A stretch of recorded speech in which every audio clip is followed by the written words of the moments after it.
how do we appropriately honor our lives and celebrate our lives? It's a process. It was a new concept for me when I first started to incorporate that in my life, because I always, like many others, felt that someone else has to celebrate me. I can't celebrate myself. No, because when you're younger, your parents are affirming you and other significant others around you. But then what happens if you don't have those kind of loving, supportive people around you? And unfortunately, that is the case with a lot of people. You can even have a so-called perfect family, loving family, supportive, stable home, and still walk away feeling that your needs were not met or that your spirit wasn't celebrated. That's because your parents can't be there for you 24/7, and they have their own needs to meet as well.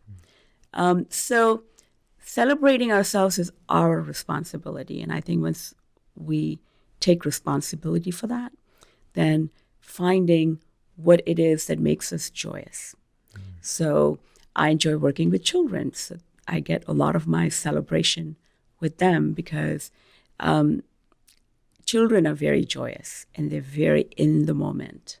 And so you follow and look at things that inspire you.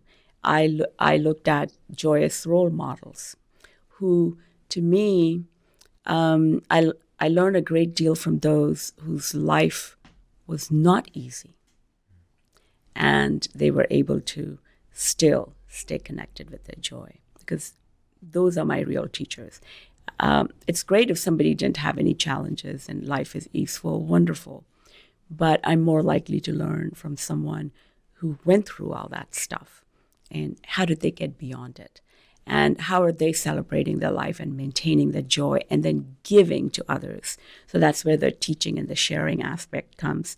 And the learning aspect comes from all these wonderful teachers around us, whether that's human beings, animals, nature, everything around us is there we can learn something from if we are open to it.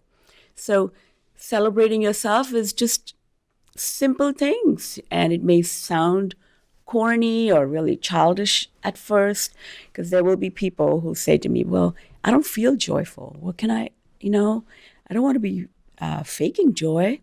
And I'll say, why not? Why not? What stops you? Actors do it so well. They emote on big screen, they're crying and they really get into that part. Or they're laughing and they get into that part. And the wonders of modern technology is that we now know that just going through the motion of doing something can evoke those feelings. And it's great. So if you laugh for a few minutes, even though there's nothing funny, the very fact that you're laughing at something that's not funny just becomes ridiculously funny. It's like, what am I laughing at? I could look at this cup and just go, and there's nothing funny. But I realize I'm doing this, and before I know it, I'm truly laughing with this cup. And you do that long enough, your body doesn't know the difference while you're laughing, and it's stimulating the parts of the brain that tell your body you're having fun. And before you know it, fun is real. Thanks for listening. If you've enjoyed this content and think others might as well, please feel free to share and subscribe.